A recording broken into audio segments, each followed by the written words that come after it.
The U.S. Army Corps of Engineers Nashville District has reached another huge milestone with the placement of the 10th and final concrete shell for the Kentucky Lock Addition project.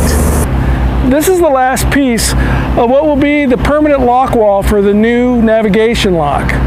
It will also be used as part of the cofferdam in order to do future excavation and construction in the dry.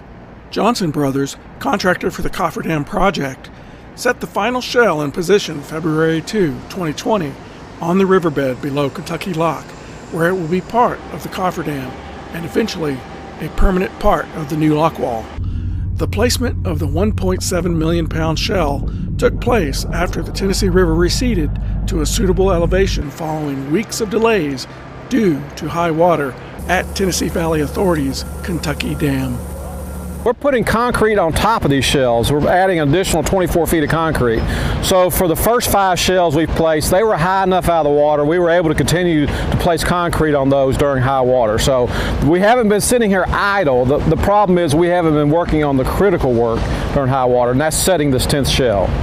The contractor emphasized constant communication and attention to safety. Throughout the lift, the main objective involved keeping the shell level and inching it into position, because it's difficult to slow down a heavyweight object once it gets moving on the water. We'll get it close as possible to grade, and then we'll tug it on into the keyway. Once we get it into the keyway, the divers will assist us hooking up the post-tension rods that tie back to the previous monolith that's already anchored in concrete. That keeps the shell from shifting or moving once we're set and locked in. The Corps of Engineers placed the first of 10 concrete shells August 6, 2018. With each shell placed, the contractor and Army engineers made communication a priority to reduce risk and improve methods and processes. This is a massive undertaking, and it has been since the fall of 2018 to now in February of 2020 to set 10 of these, and that just shows that the contractor and the government both worked together and was able to do this. Aspects of the lift-in technique used to place all 10 concrete shells with a gantry crane is a unique engineering achievement. The contractor specifically designed and constructed for the downstream cofferdam contract, and it proved its worth yet again with the final and heaviest lift.